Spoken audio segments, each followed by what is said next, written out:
course, we all know what's going on all over the world. We thank you for joining us, and we thank you for wanting to be a part of what we're doing.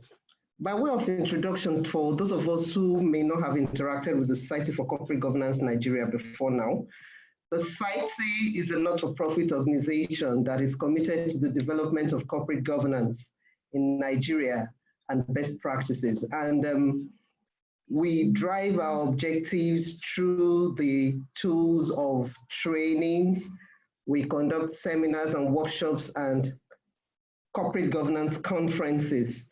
And over the years, the Society has continued also to conduct advisory services in the area of board evaluation and board induction services. And there's so many other things that the Society does, including research work on the subject of corporate governance, which will reflect in which are reflected in all the publications of the Society that are available both on our website and at the office. And so for what we want to do this morning, we have a few rules, and that is the fact that if you have any questions or you have any concerns or you're having any issues, kindly just send a chat or you use the Q&A icon on your system and a host will attend to you.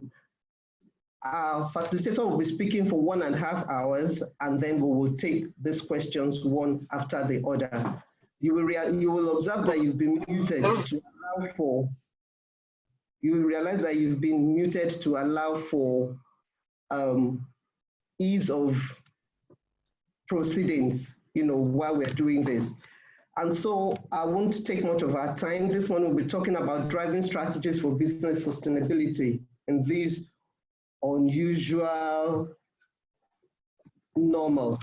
And our facilitator this morning is Professor Chris Ogbechie.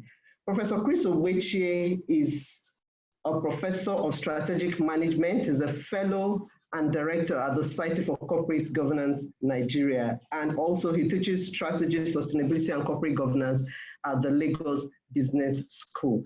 You're welcome, sir. The floor is yours. Thank you very much, Hilda. Good morning, ladies and gentlemen. I hope you can hear me. If so, wave your hand. And I hope you're also keeping safe. It's my pleasure to welcome you to this special webinar this morning. I know Hilda said I'm going to speak for less than that, so I can create more room for us to interact and take questions, because my talk will be general and it will encompass various industries and sectors, but you may have questions that are specific to your own industry or your own organization. So that's the reason why I'm going to create more time for question and answer. So this morning, I am going to share my thoughts on how organizations in Nigeria today can drive their strategies in this unusual normal. We have COVID-19 no longer news. But unfortunately, it has spread fear and uncertainty around the world, including Nigeria. No country is exempt from this, and it appears that the most advanced countries and economies seems to have had the worst of it. It appears that the gods are looking kindly at us in Africa, because the number of people that are down with it on all of debt seems to be on the side. You may argue that, oh, we're not doing enough testing. I agree, but the question is that if our people have been dying, we will see dead bodies along the streets. You can't hide dead bodies. So it does not mean that there is COVID-19 is not a reality in Africa. But even before the emergence of COVID-19, we were already in a world that was volatile, uncertain, complex, and ambiguous. But what COVID-19 has done is actually to increase all these fears astronomically. And for many of us, this is a source of fear, and for others, it's a source of inspiration. So where do you stand on this? Are you on the fear side, on the inspiration side? You have to judge. But the impact of COVID-19 on the Nigerian business environment is devastating. We can't hide from it. Companies have shut down operations. Customers are at home and worried about their jobs. Supply chains have been disrupted, with the likelihood of shortage of products. We might even be facing food crisis. The question is, how should top management teams handle their strategy at this time? Well, let me just remind you, as an integrated set of choices that we make, we, the managers of our organizations, we make certain choices as we run our businesses in the short term, medium term, and long term. And the choices we make, we actually consciously try to make them in order to uniquely position the organization in this industry so as to do two things. One, create superior advantage. Create sustainable advantage. And the other is to superior value proposition relative to competitors. So we're always making choices to enable us to do two things.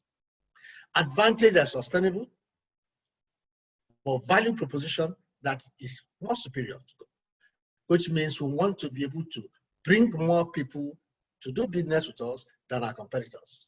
But this actually requires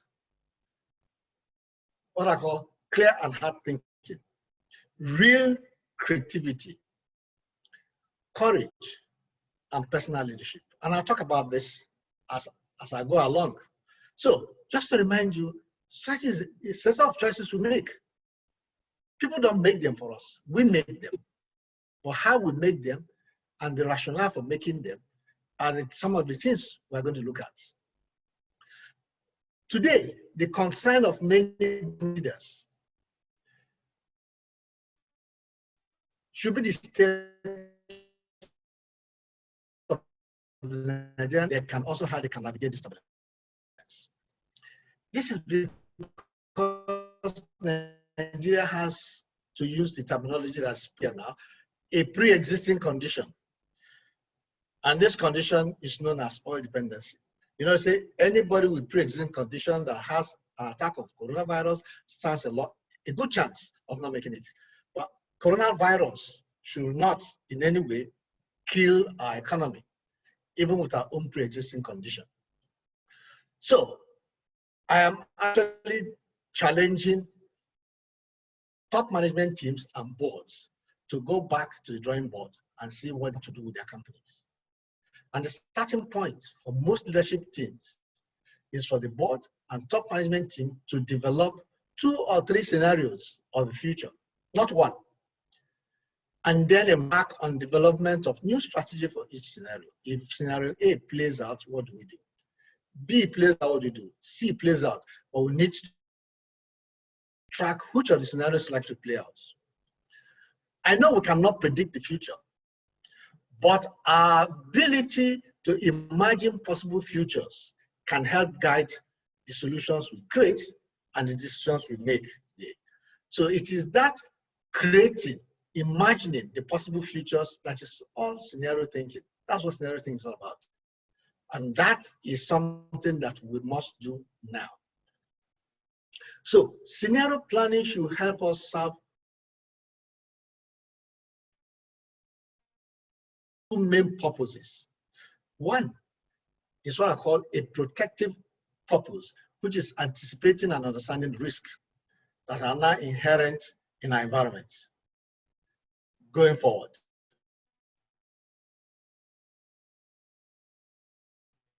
Two is entrepreneurial. Net planning should help us discover strategic options, opportunities, new insights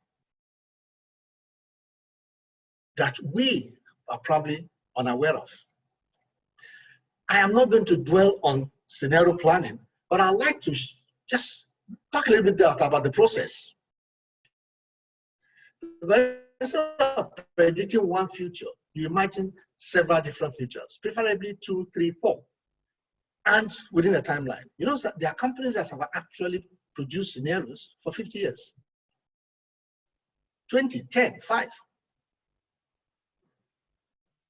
But for you to start, you have to agree on a focal issue. What's your own focal? For many companies today, the focal issue could be what will be the effect of COVID-19 rampage on the Nigerian economy in the next 2 years. So if we can paint a possible future or futures of what Nigerian economy is going to look like in the next 2 years, we can then start thinking of how to navigate, operate within these futures, and also not just survive, but also thrive. To be able to predict these futures, you have to identify what are drivers of change. Then we should imagine the possible directions these drivers might lead in the different futures that we're looking at. Then we have to examine our current plans in the light of these possible futures and remodel them, redo them. Strategy is not developed in vacuum. Environment matters in strategy. So we'll talk about the context of strategy. I can paint a picture of what this context is.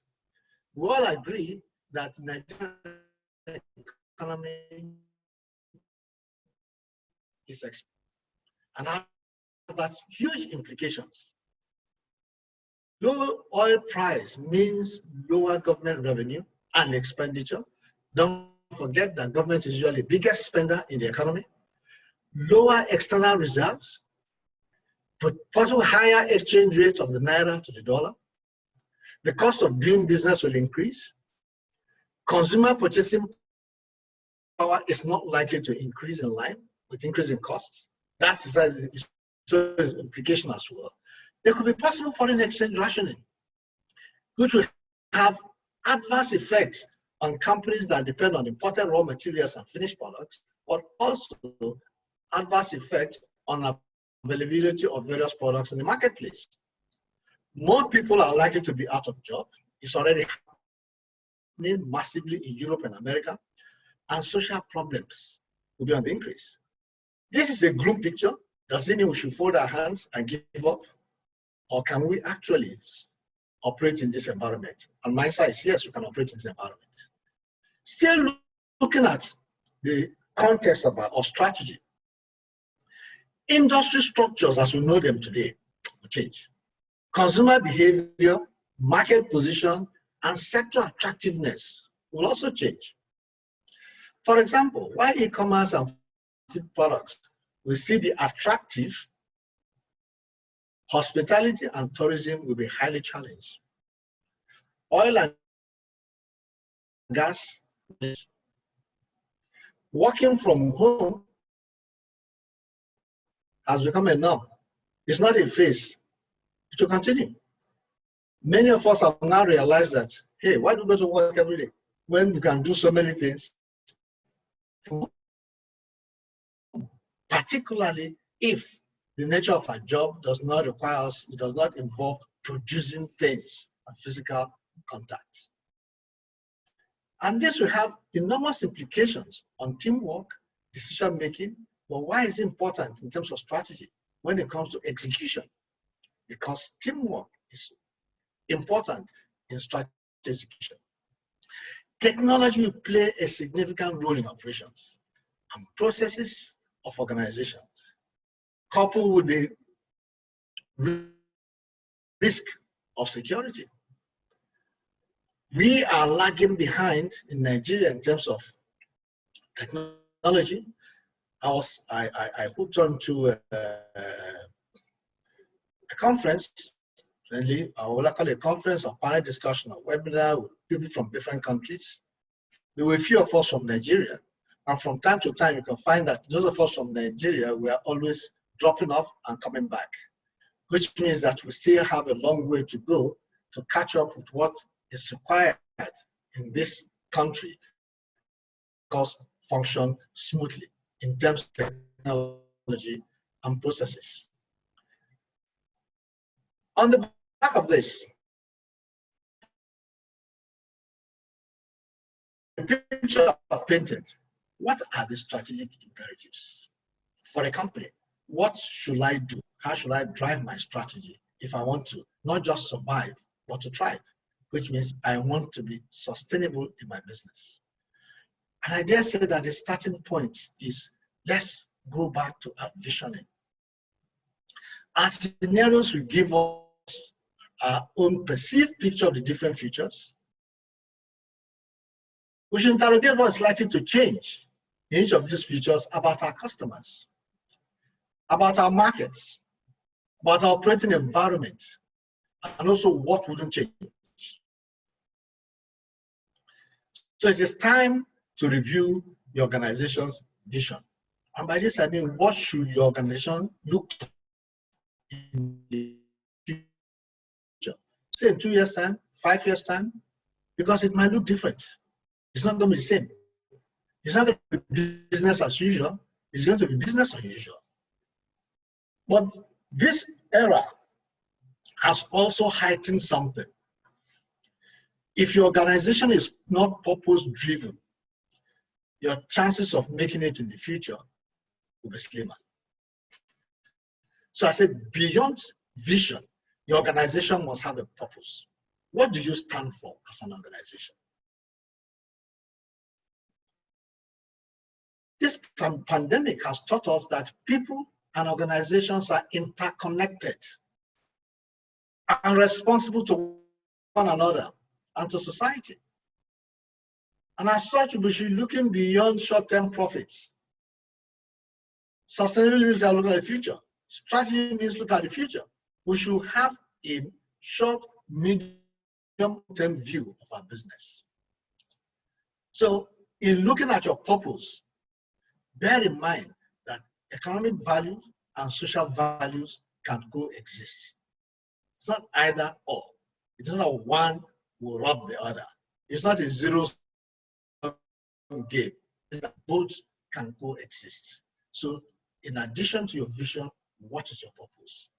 That should be your starting point for any of your strategy development. So this is time for you to rethink your business model. Not just tweak it. And a business model consists of interlocking elements that create and deliver value. I'll talk about it in a minute. But let me just look at the timeline for us. We are now in the crisis period. What business model am I going to use to at least avert my crisis? Avert this period. You find that many companies, many businesses, all of a sudden have found themselves learning e-commerce, going through crash program e-commerce, delivering now their services and products online. A lot of supermarkets, pharmacy stores, consulting firms, healthcare businesses is now thinking even online. Even those manufacturing are also looking at online. Why? To do something in the crisis. Immediately after the crisis, will my business model change? And when we move to the new normal, which is just a few months after the end of crisis, will my business model change? So let me take you up to what my business model is. Simple framework is to address one and think about it. Who is my customer today? Who will be my customer tomorrow? Don't forget what I talked about. Are you serving the top end of the market? Are you serving the lower end of the market? Are you serving the middle end of the market? Do they have power?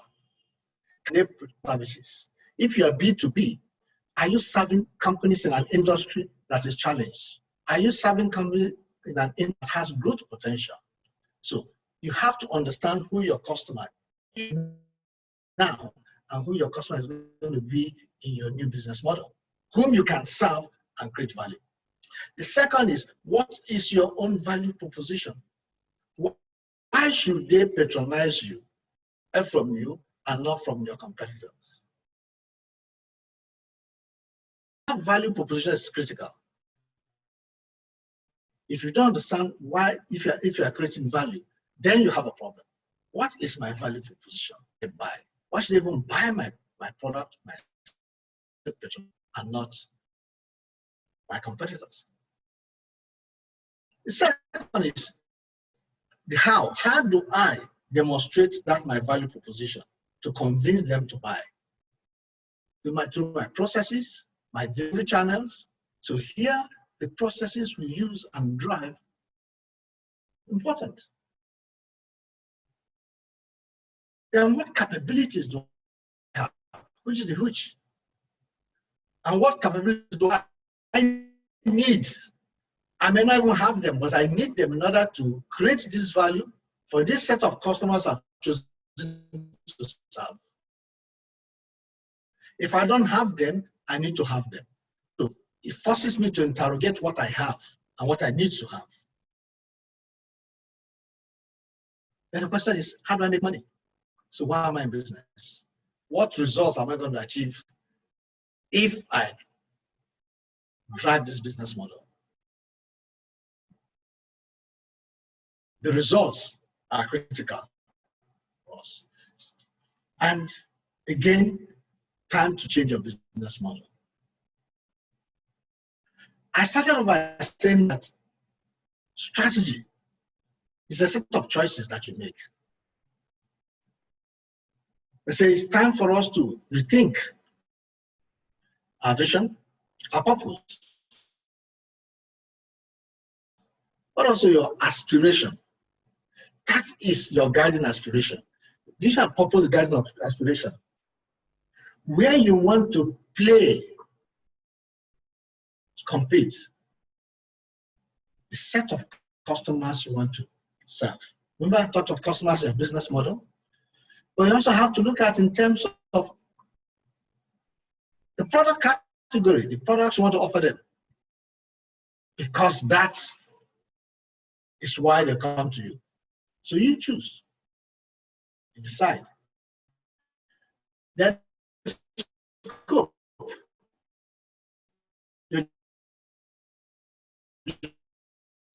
Now, if you are an international business that you export your products to different parts of Africa and the world, now the question is, can you do the same with lockdown, with the social movement, airlines not operating, but cargo planes are moving?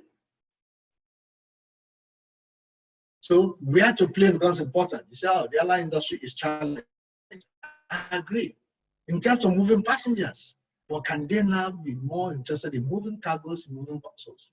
I'm sure the movement of goods, in order to ensure that supply chains are not disrupted, will be critical.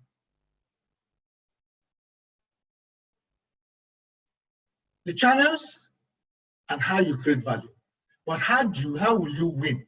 A set of choices again you make. Remember in the business model, so what is my value proposition? You have to define your value proposition that enables you to have that competitive advantage. The set of choices you make again in terms of your capabilities to win. What you need, sources in order to make it happen. But how are you going to configure yourself? The structure you need, the support processes that you will customers. Don't forget, these are choices you make, just in terms of integrated choices that fit into that business model.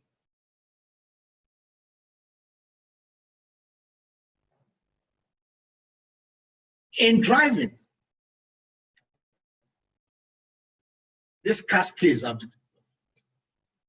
one thing that should be paramount in our minds is we need the business. Everybody is talking of, oh, our business is shrinking. Good. At this crisis time, the challenge for me is not what am I doing now, but what am I going to do going forward?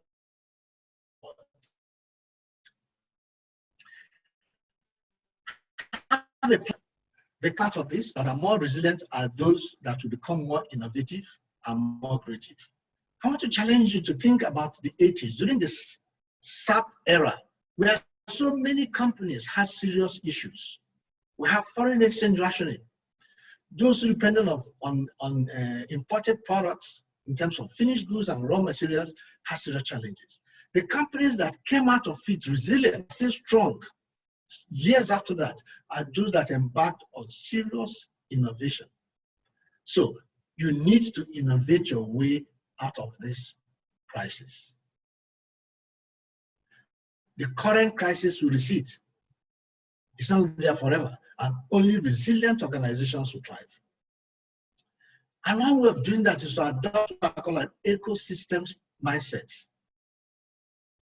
See strategic partnerships as critical in your strategy. You should see that more like an extension of your organization.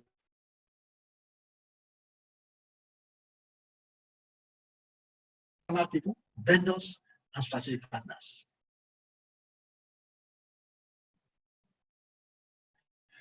For this to work, you must establish deep bonds of trust. We have to embrace data and technology. We have to use facts, insights to drive decision making, not hunches. So the ability to gather, organize, interpret, and act on data and analytics will be a competitive edge. Today, every business, no matter the type of business you do, you can actually organize, you can add data, organize the data, interpret it, and use it to make decisions. This is also a time for us to build a learning organization. We got how to learn, adapt, and change quickly. This is how to be resilient. It is not, oh, let's wait until after this, when this passes, this phase passes, we go back to the way we wait. Innovation, innovation, innovation. So have a process that drives innovation. And that means scanning for opportunities. You have a friend of mine who runs a pharmaceutical chain, has quickly understood that coronavirus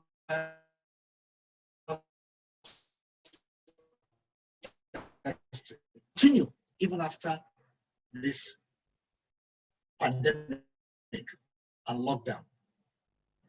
It becomes a business opportunity. Can you imagine? Once the vaccine is found, the cure is found, anybody traveling will probably need a coronavirus-free certificate. Anybody going to school, boarding school, we need that certificate.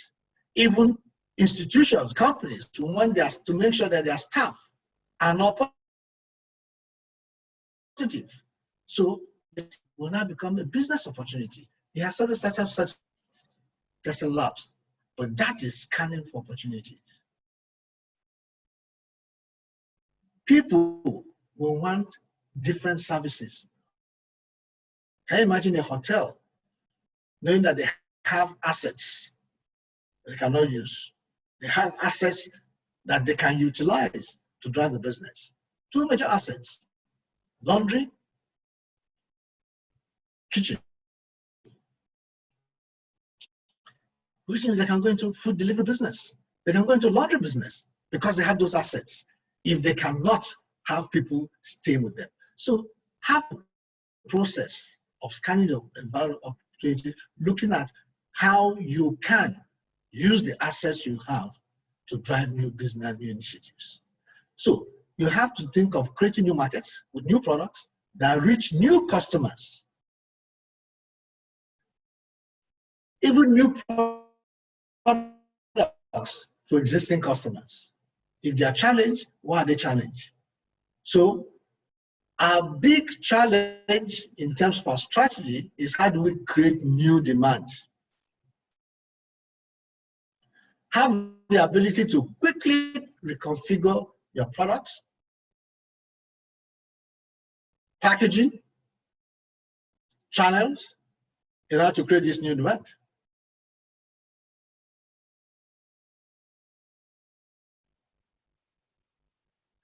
I talked of partnerships, and that means stakeholder engagement becomes critical. At this time, you find that most companies, most governments all over the world are trying to see how they can revive their economies, which means government is going to be one way or the other coming up with new regulations, new laws, even putting some money in certain areas. And that also requires understanding and having good working relationships with the various government agencies in these areas. Good relationship with just suppliers. So stakeholder engagement will become critical as part of our strategy going forward.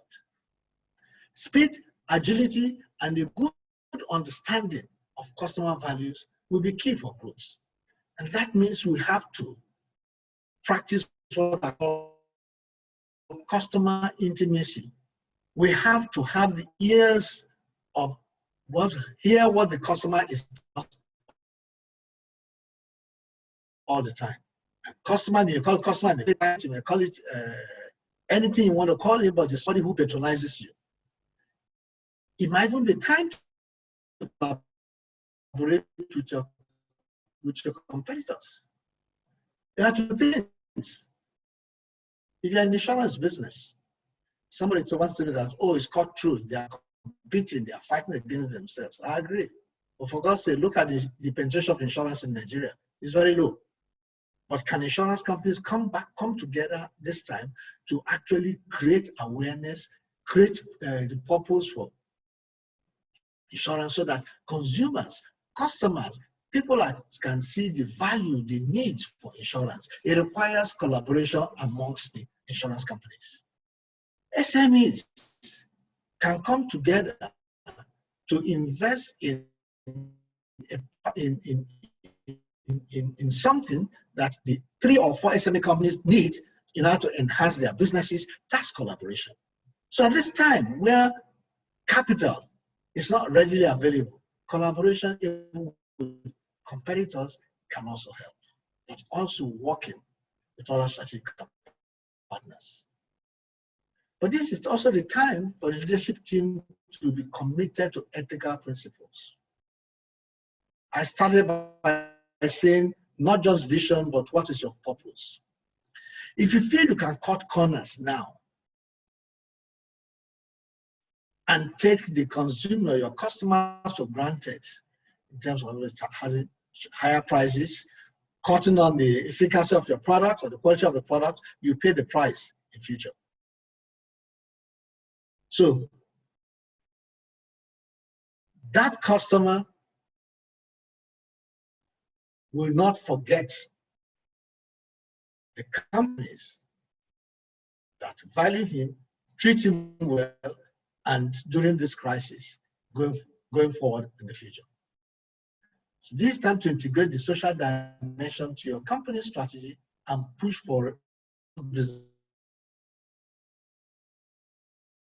strategies. But most importantly, you need the right set, you need the right skill sets to do all this, but also the right mindsets. A lot of us are afraid of COVID-19. A lot of us are afraid of losing our jobs. A lot are afraid of what's going to happen. It's a mindset. Some are saying we must survive at all costs. It's a mindset. Others are saying, no, we're going to thrive. It's not just surviving. There's a world of difference between surviving and thriving. But the right mindset within the right cultural setup, it's important. For some companies, they believe that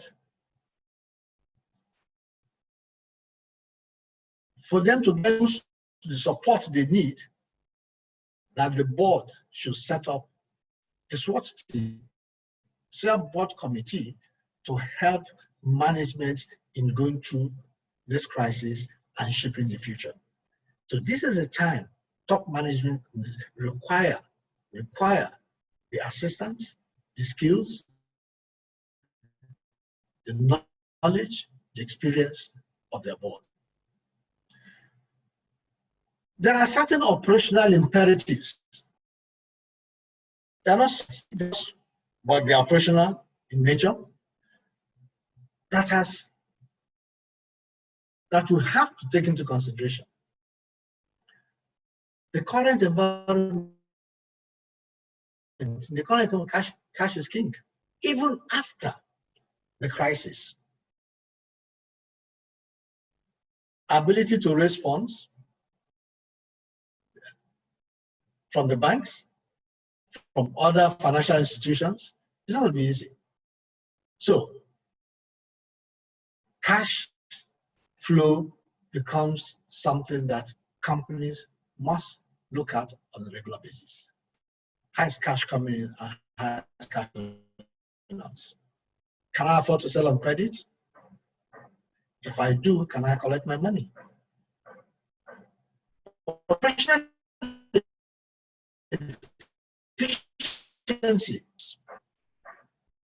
It's not just getting rid of staff, but operational efficiency and productivity. And that will require probably new skills. Just in case, and not just in time, we the new normal. In our environment, a scarcity and volatility will imply probably building backup and safety plans. I know of a company that uses imported raw materials. As far back as January, they actually increased their stock level. So they had all the planned shipment of raw materials that would happen in 12 months to happen in 6 months. You may say, yes, they require more money. I agree, but what happens?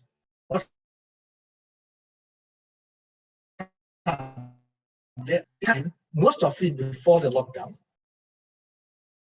but also before changing exchange rates.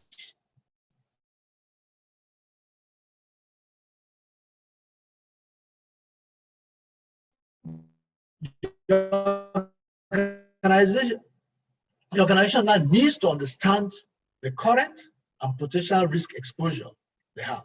So we're talking of complete risk, enterprise-wide risk, and give them high strategic priority. And one of the risks we don't look at in many cases is human capital risk. You know, some companies could lose top talents as a result of COVID. Safety becomes a critical issue in terms of that our own staff. The companies that will stand strongest during the post-COVID-19 era will be those that integrate risk management as part of their business strategy.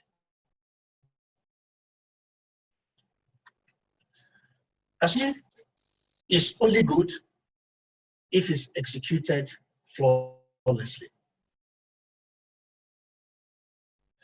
And as such, flawless strategy execution should be the #1 priority for top management. So this is important that every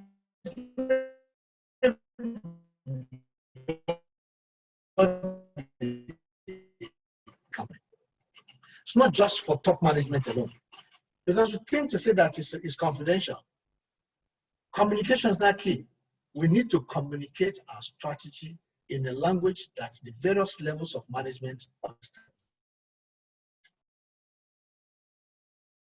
Various levels of vision and purpose.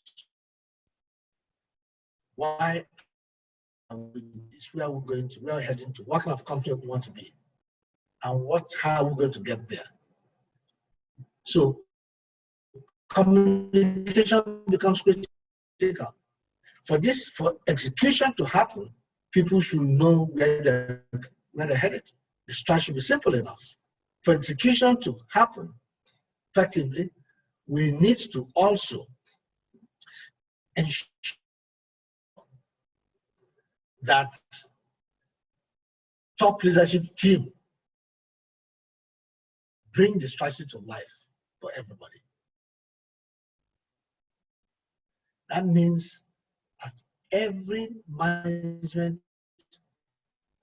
ESCO meeting, we should not just spend all the time focusing on operational issues. We should spend at least 25% of our time looking at strategic issues and how it's going to affect our business. We have to create the right organizational culture and values that support execution.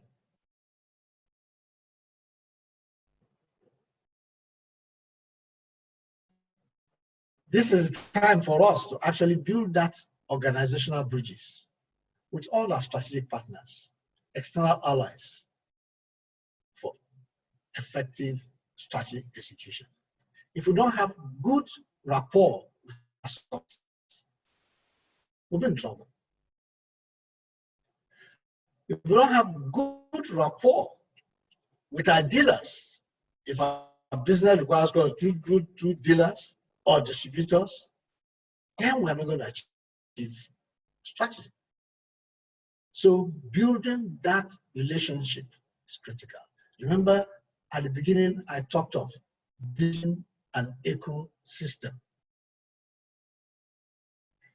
For effective execution of flawless execution, we have to take another look at our performance management system. It has to change. The matrices we drive now have to be reviewed.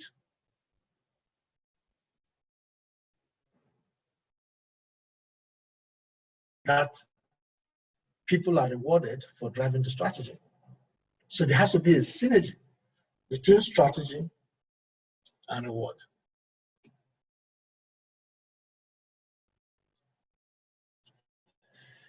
We can bring all this together, say that if we are going to navigate through this complexity, through this new normal, we have to have a focused strategy.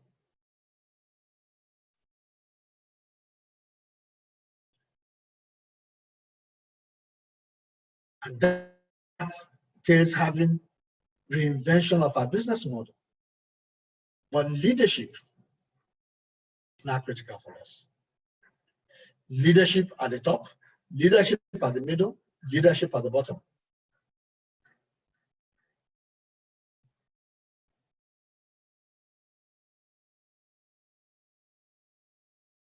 Cost containment. I didn't say cost cutting. Cost containment will be critical. But customer-led innovation will be the engine for growth. Stakeholder engagement will be the stabilizing force. This is the time for us to have a clearly defined way of engaging our stakeholders. See, that we cannot do this effectively without having the courage to drive this into the future. So courage.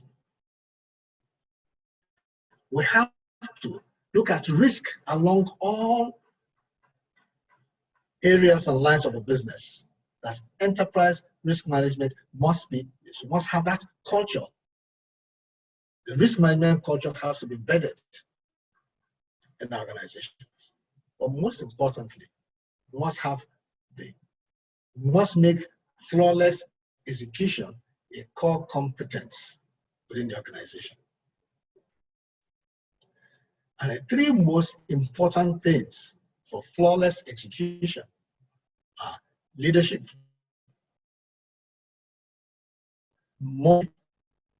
even more leadership.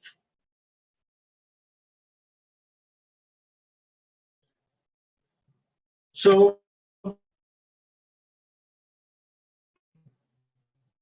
top leaders realize that they have a serious role to play in making sure their businesses not just survive, but thrive. So it is time for us to innovate.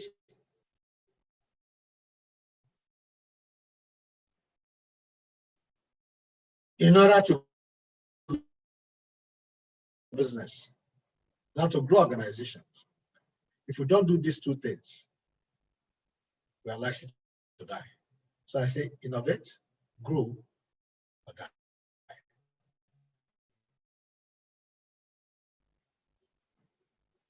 I want to end before I take question and answer, because I said I'm going to make it short so that more time by Peter Drucker, Stage of Management. He said the greatest danger in terms of turbulence. In this case, you say this turbulence could be disruption, could be uncertainty. It's not the turbulence, it's just to act with yesterday's logic. And that is to run the business with the formula of yesterday, of last year, using that same formula as today. You know, we always hear this statement, don't change a winning team. It's associated. But in the kind of business, disruptions, turbulence can make you to change your winning team. That means it's time for you to come back and say it is no longer business as usual, it is now business unusual. So I'd like us to now go through the interaction phase, because we can now have more time to actually discuss, take specific issues, specific questions, and address your own issues as it pertains to your own organization or your industry. So, Hilda, I'm sure you must have been tracking the questions on Q&A. Yes, sir. Thank you very much, Prof. Thank you very much. So, I'd like us to now come into this Q&A session. Okay, sir. And I have not seen any question posted. We have one question. It came in through chat. Okay. And this person wants to know, well, you talked about it when you were speaking. What new strategies can the tourism and hospitality industry adopt in the wake of this new normal, especially bearing in mind that it is predominantly a movement-oriented industry? Okay. So let me start with, thank you very much. Let's start with the hospitality. I said it that they're going to be challenged. They run hotels and people have to act. And one of the issues that we're going to face in the next 2 years is social distancing. Until a vaccine or cure is found, we are going to face that challenge. I said assets. 3 key assets I know of. The building. Second asset is kitchen. The third asset is laundry. So I wouldn't be surprised if, in order to generate revenue, that the laundry service is used to render laundry services to people, dry cleaning, washing space, and then the restaurants can actually have restaurants that have 2 approaches to the business. One, people that come in, but you have proper social distancing in place. 2, takeaway and home delivery. Home service, but also serving institutions. Companies that still work will require that their staff who still come to work, not all of them work from home, are served in terms of meals, coffee. So they can actually start running the catering services of organizations.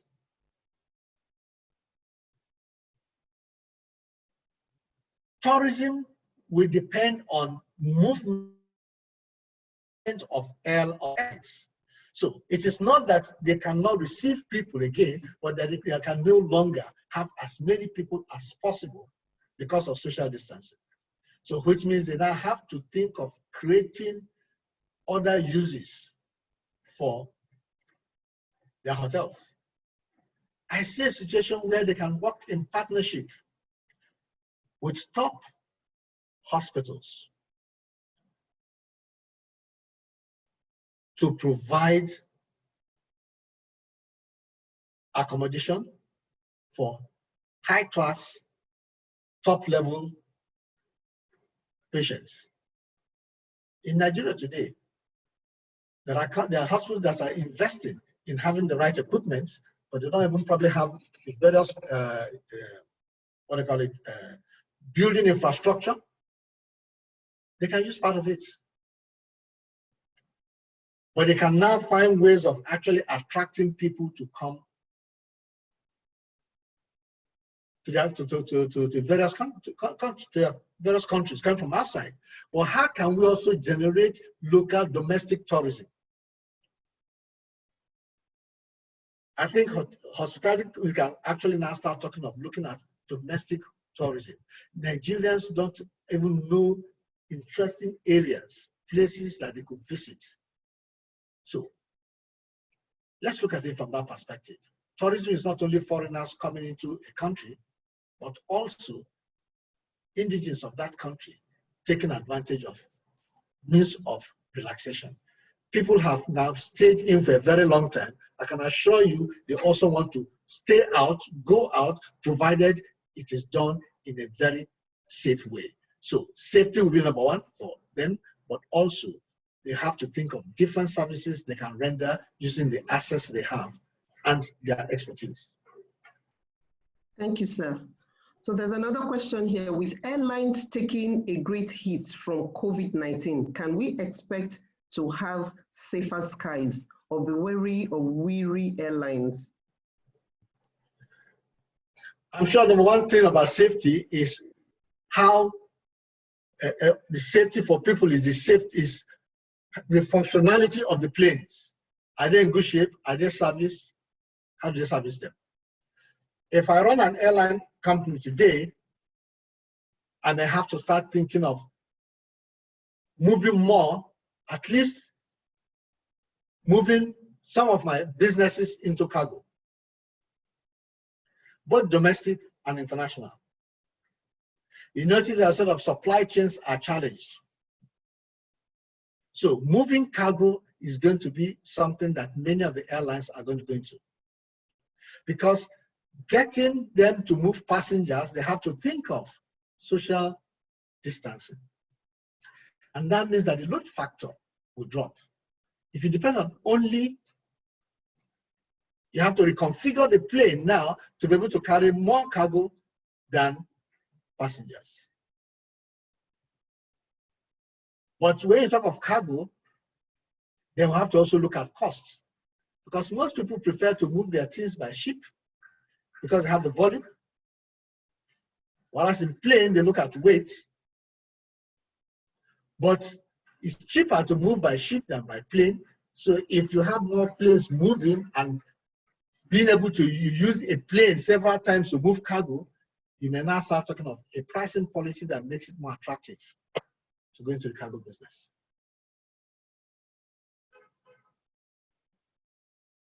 Okay, we have another question. In legal practice and consultancy, which is in the service industry, we surely will be very affected by the COVID-19 crisis. The need to reinvent is there, as the industrial and commercial clients will be consequently hit. How do we handle this? Will litigations increase or reduce? Is questionable. Now, that's a building up own scenario. Well, if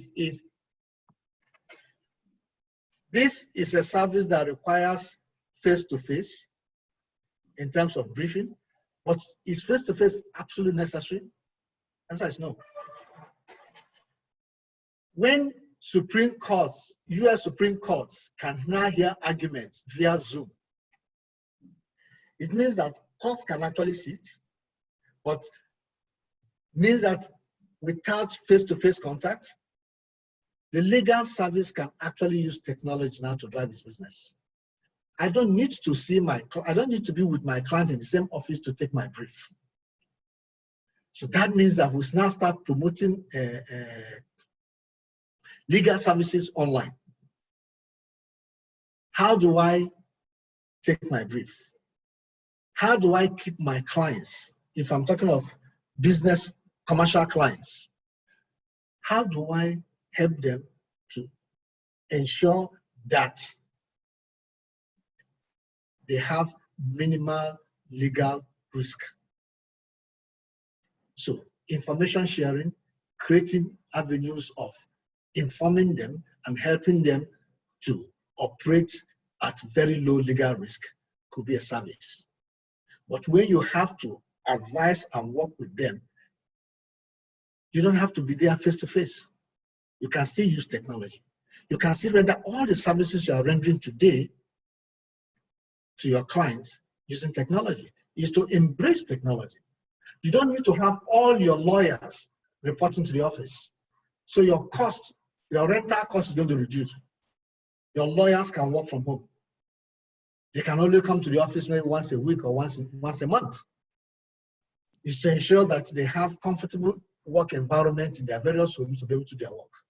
So I think this is a service where technology can actually drive the growth, but technology will now also make you to think of different services you render. Technology can help you to move to have a wider geographic scope. You can actually take clients from anywhere now. You can actually now have clients who want to do business in Nigeria, but they are in other parts of the world, and you are now advising them and helping them. So technology can help you still maintain your existing clients, but technology can help you drive new businesses. Technology can help you extend your customer base. So it is not negative. I see it as more positive than negative. Thank you, sir. We have seen governments strongly supporting economic recoveries in other countries, but not much in Nigeria. How do we address this in view of the super disruptive impact of the pandemic? Yes, you're right. I hope you know that America has the highest deficit in the world. They can absorb it, they can actually print dollar when they want. Unfortunately, the Nigerian government does not have that deep pocket that other countries have. Nigeria is a country, I said by saying that we have a problem, which is dependency on oil, and the price of oil shapes, the price of oil at any time shapes the size of our wallet as a country. And the price of oil has been down for a very long time and will be down for quite some time because many companies have filled their strategic reserve with cheap oil until they deplete them before they start buying again. For us to expect price of oil to be high, up to $50, will take us a long time, which means that Nigeria as a country will not have enough revenue to do what it's doing. But look at what central bank is trying to do with the limited funds, trying to see which are the growth areas that they can support today.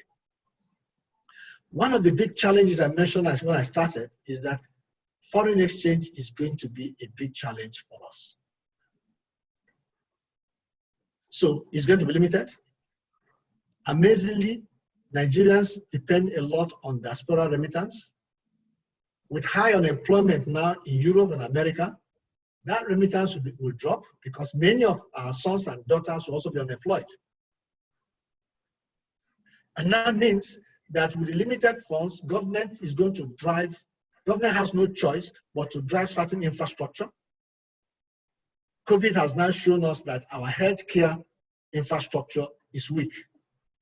But government alone cannot do it. It's now a big business opportunity for the private sector. So this period, this post-COVID period, is a period where we must embrace private-public partnership in reality,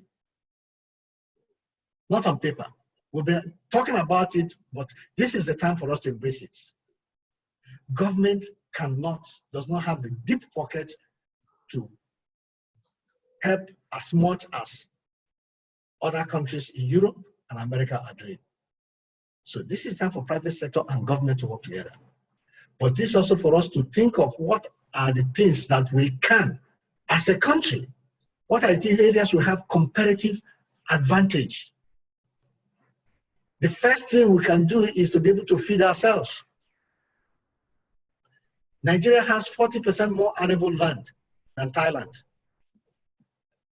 And yet Thailand is producing enough rice to export. So if we actually embrace agriculture seriously and feed ourselves and be able to actually export, we save massive amount of money on foreign exchange. But not only that, we now create raw materials for agro-allied companies. Most of the food companies today now depend on locally made, locally available raw materials and some imported components. I talked of innovation. How do we replace those imported components with local materials? So agriculture is a quick win for us. It's a low-hanging fruit. It's where that we can generate employment, where young people can actually move into it in terms of business. The second low-hanging fruit that with government support is the fintech area. And we have a lot of them because technology will drive many businesses. We don't have enough bandwidth. The demand is by far more than supply today. And that's why I'm sure during this webinar, we'll be having ups and downs.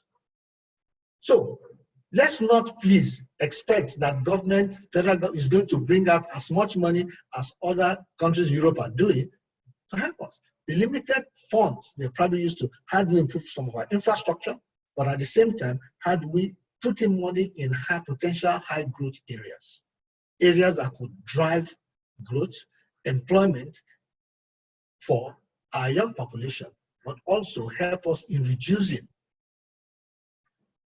consumption of foreign exchange.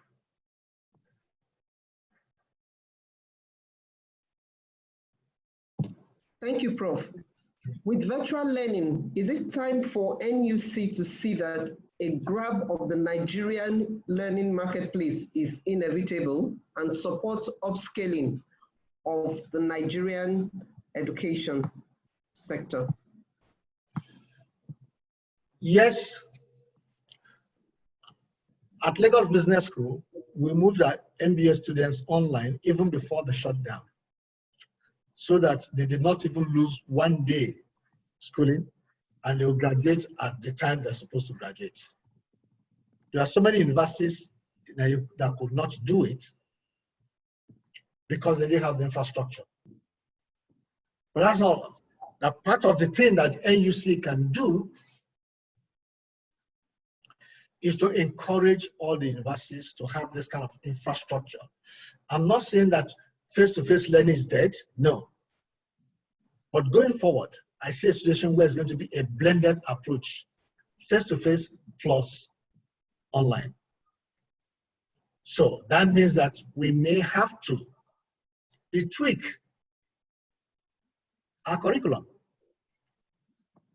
which again requires the support of NUC. So this is time for NUC to have some what I call a stakeholder engagement, dialogue versus, and see what is the way forward for education. Because we need, one of the things that we can actually, and we have been exporting. Before COVID, one of our biggest exports was human talent. We were exporting to countries. So we have the young population, if they are well educated and well skilled, it's also part of the things we export. Don't forget in the 80s and the 90s, one of the biggest exports of India was human capital. And that's why they controlled the Silicon Valley. If you look at the top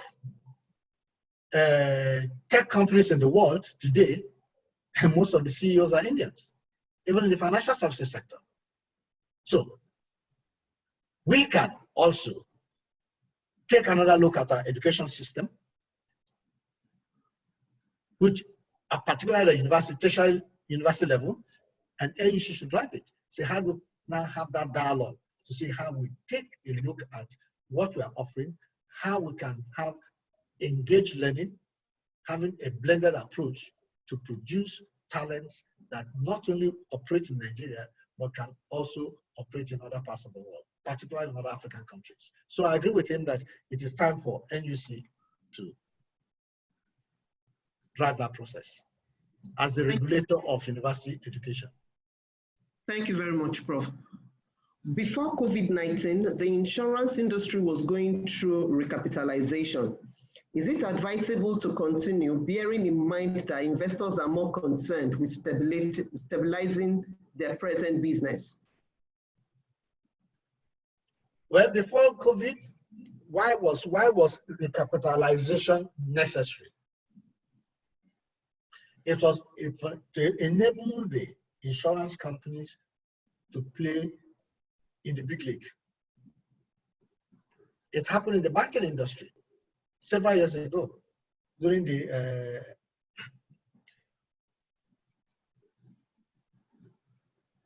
before the banking crisis. But it is not just trying to get the insurance companies to increase their capital base.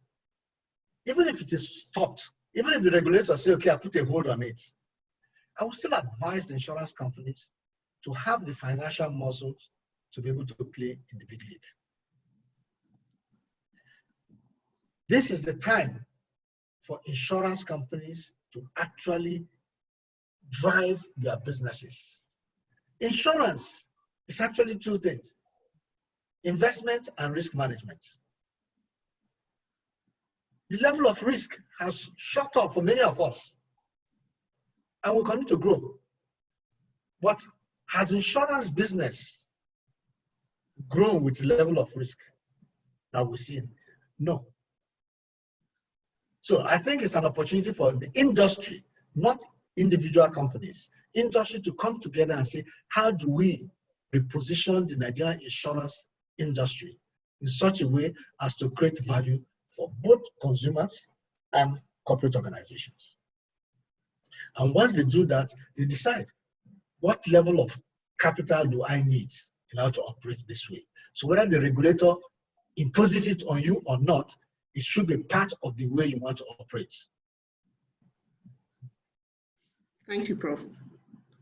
Prof, how do you strategically position in a country like Nigeria, where costs of doing business is spiraling out of control, while purchasing power of consumers is significantly challenged? Cost of doing business in Nigeria has always been high, even before COVID, and it will continue to be high. And don't forget, it depends on the kind of business you are, industry you are in. And one of the big cost factors for most Nigerian companies is power. It's not going to change tomorrow. So it's still going to be a high cost environment. But technology, and we come in, I said technology is now helping us to see how we manage our costs. Cost containment. Consumers don't have the purchasing power, I agree. So one word that must always be at the heart of every top management staff in any organization is affordability. The target market that I've chosen, can they afford my services or my products? And don't forget, in many cases, the heart may be willing, but the pockets cannot bear it. So affordability becomes a critical issue. And that's why the issue of innovation in terms of products that meet the same need that I can produce at a lower price, at a lower cost, and it's affordable, or packaging that will make purchasing easy, or in terms of service, being able to render similar service to a larger number of customers to be able to reduce the costs. And that's why the whole concept of sharing, shared services comes to play. So an IT company, instead of selling the software because they can afford it, will actually operate in such a way that people pay to use it. So in the healthcare sector, I have an equipment that costs maybe $1 million. How many of them can afford to buy it? So the question is not being able to buy, but I now say they cannot afford to pay. Why not operate so where they pay me, I install it, they pay me for every patient that they use it on. So it's not changing our pricing model, the way we price, but most importantly, the way we package products. Again, that's where creativity and innovation comes in. Consumer purchasing power is challenged, so buying power is not there, but cost of doing business is going up. So how do I manage my costs? How do I operate in such a way that affordability becomes a watchword so that people can afford to buy my services or my product and use it? So I've just two different approaches. Outright purchase may not be the answer. Leasing it, B. Share services, but think of different models. This is where creativity comes in. But you can still operate and make money even in this kind of environment. Thank you, sir. How will food exports be affected given increased local and international demand and need for foreign exchange? I talked of agriculture as a low-hanging fruit. There is a big shortage of meats, for example, in America. Fresh vegetables.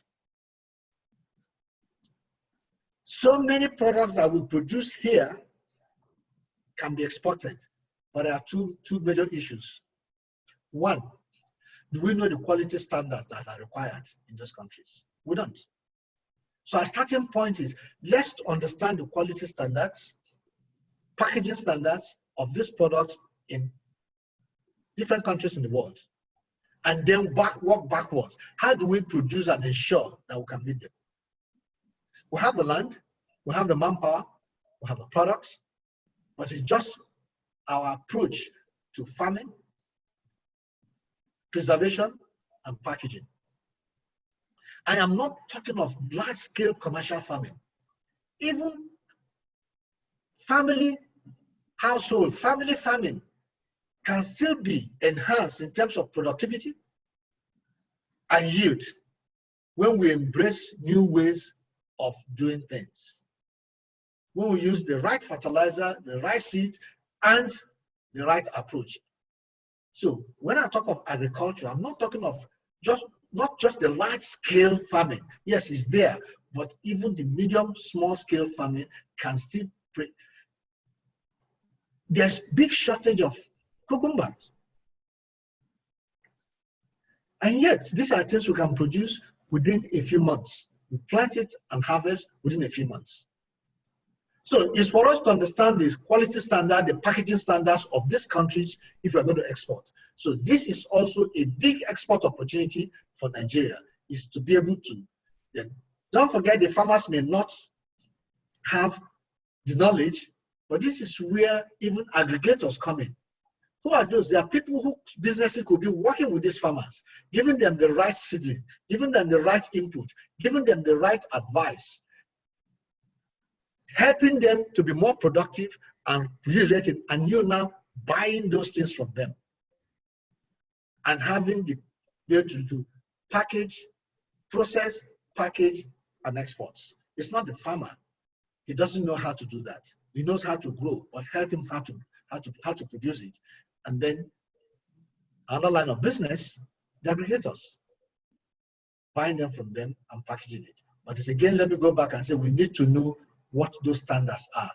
If Kenya can actually make billions of dollars just exporting flour that has a very short shelf life, I see no reason why we cannot export fruits and vegetables and foodstuff from Nigeria. Thank you, sir. I run a poultry farm. During this COVID period of lockdown, it was very difficult to get feeds because even the distributors did not get supplies or refused to buy. I have now decided to procure a feed mill, establish a maize and soybean farm to ameliorate this going forward. I have also decided to open a retail outlet as a subsidiary of the farm to increase revenue. So the need to hire marketing and sales hands has become inevitable, and also going to contract farming with farmers. I hope this works. What other steps can you add to this, sir? Yes, what you have just done is, remember I go back and say that ecosystem. You are not building an interesting ecosystem because the feed you are producing now, they say that first you are happy, you are lucky that you have the means, but the question is that you can now not only supply feed to yourself, you can also supply feed to other people who run poultry farms. So you have done what's called the backward integration and forward integration. So the key thing now is being able to manage this, be able to coordinate and manage the various operations, because each of them can actually grow into a big business. Because in addition to you now selling eggs, you can also buy from other poultries. You can also help other smaller poultries to now produce eggs in line with your own standard, and then you buy from them. You can now become a big supplier of eggs to supermarket chains, to restaurants. So the challenge for you now is how to manage, how to get the right set of skills to run those businesses, but also to bear in mind that each of them can work as a standalone business and be driven. So you have to have a good strategy for each of them, and also how you run this as a group. Because you started it in order to serve your needs, but you can actually not only serve your need, but serve the need of other people.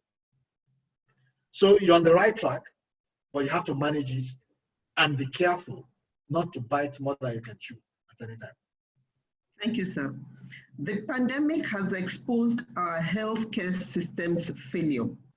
How should healthcare businesses, especially hospital owners, get into strategic partnerships with both government and private partners? This is the time for us to rethink our healthcare system.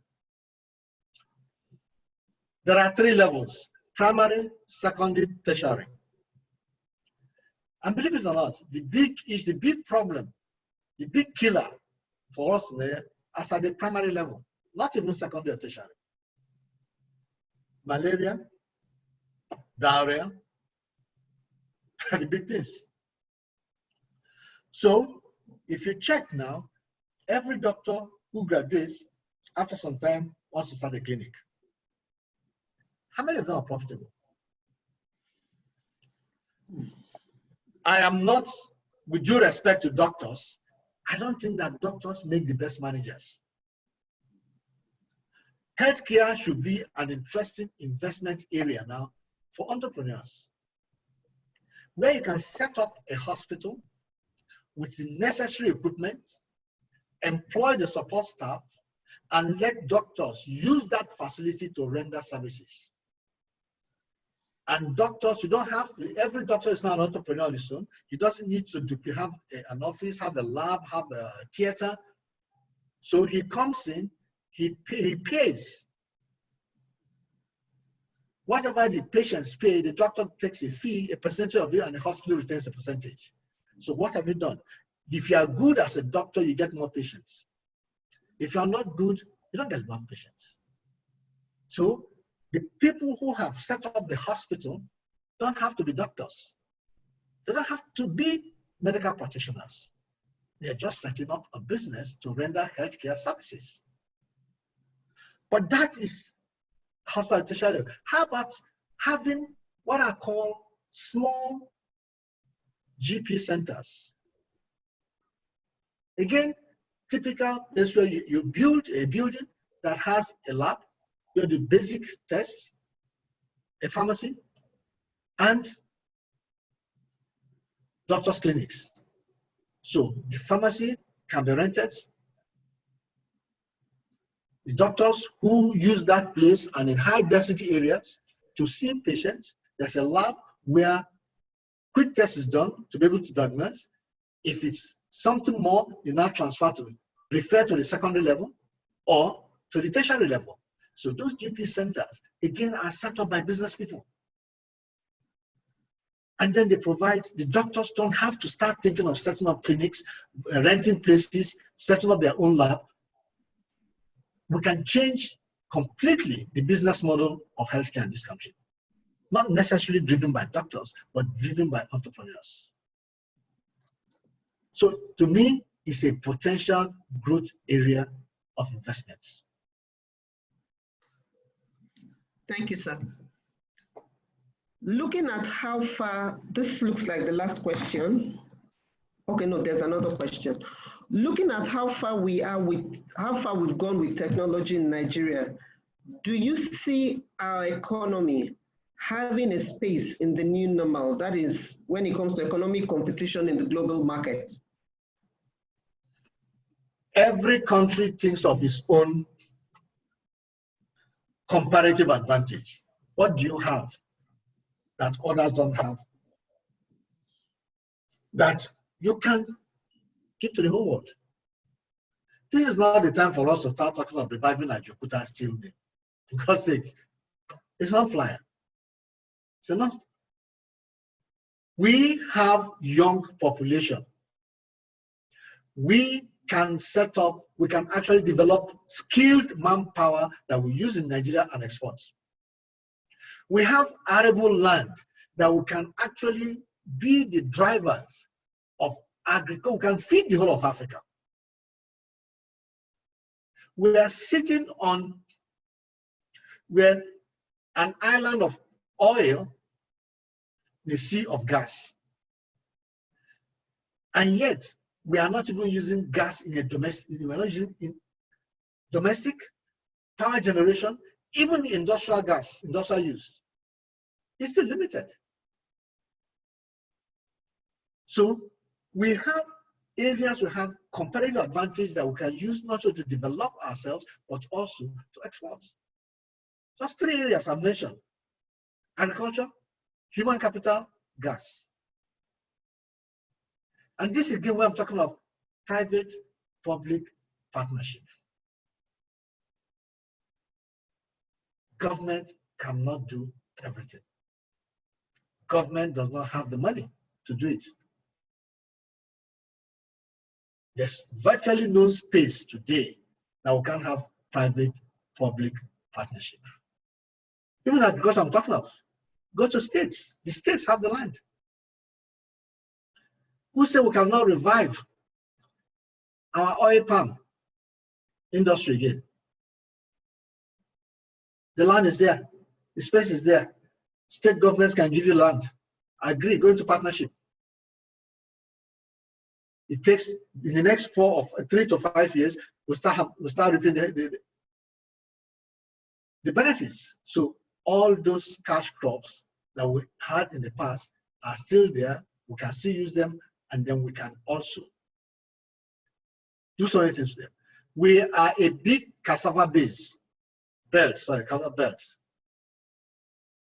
And yet, before COVID, Cameroon was trying to outsmart us in terms of cassava.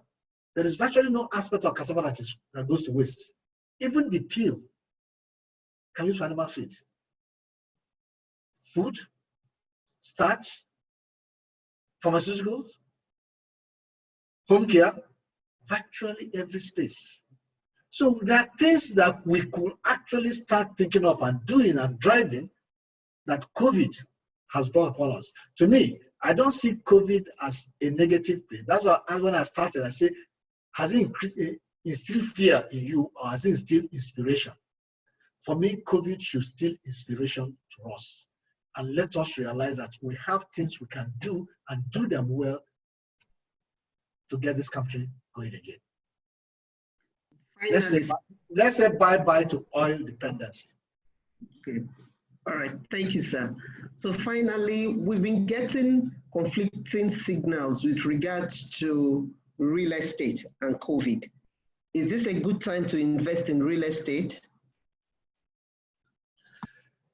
If you look at the real estate market, there are different segments and different sectors. If you are talking of office complexes, I would think twice, because my advice to many companies is that reduce the size of your offices because you don't need that much. Your people can work from home, some aspect of the job. So as a means of reducing costs. Is it luxury residential apartment? The question is, the big answer is, how many people can afford to buy it? They already well placed and have those houses. Only the very top.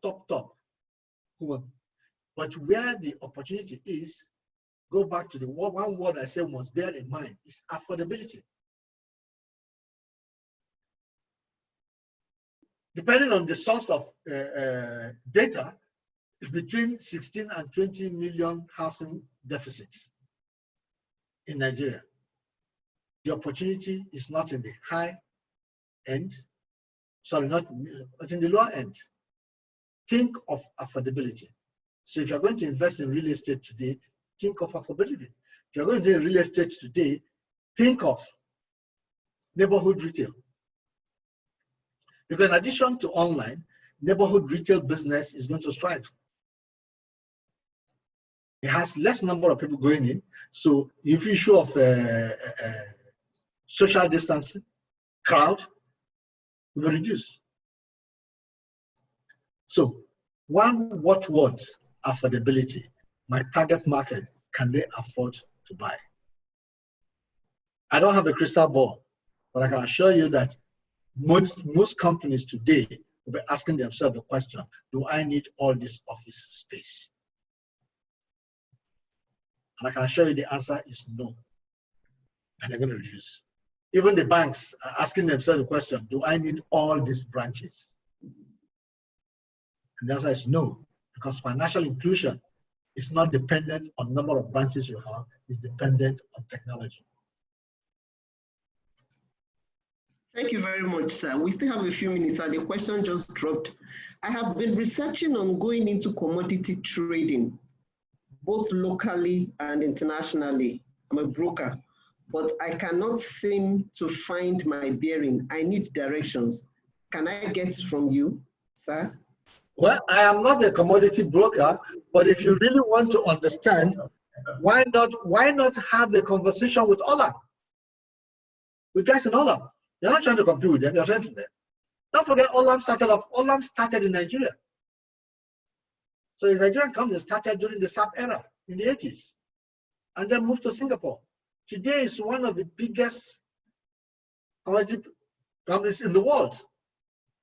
So my advice is, talk to the guys in Olam. Say, what can you learn from them? And then go to the internet and look at all the commodity companies, both in Africa and Europe. Say, what do they do? How do they operate? So you don't have to reinvent the wheel. All you have to do is, how do you now decide what your own business model is going to be? But Olam started in Nigeria before moving to Singapore. So talk to them. I'm sure they can tell you one or two things that I find useful. Thank you very much, Prof. It has been a very enlightening experience and a rewarding one too for everybody that has participated. We hope to hear from you again very soon, and I believe some more questions may come up even after we've rounded up, and as they come, please, we will forward them to you, and as to answer them, we'll, pass them across to those who have asked the questions. And for the participants that were able to join us, we thank you for taking time to join us in this session. Please be on the lookout for information about subsequent lectures, subsequent engagements in this space. If you would like to have these slides, do let us know if you haven't done so already, and we will tell you how you will get them, and even the certificates for having attended. Thank you very much, everybody, and we look forward to hearing from you very soon. Thank you, Prof. Thank you very much, and stay safe. Remember to wash your hands often, and if you don't have to go out, stay home and have fun. Bye-bye, and all the best. Thank you very much, sir. Thank you.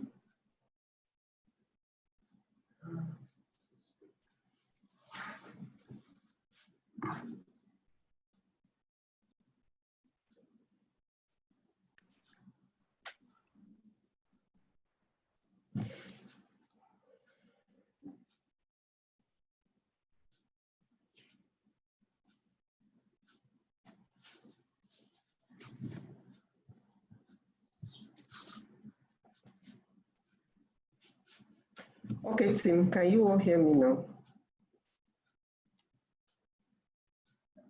The session is over.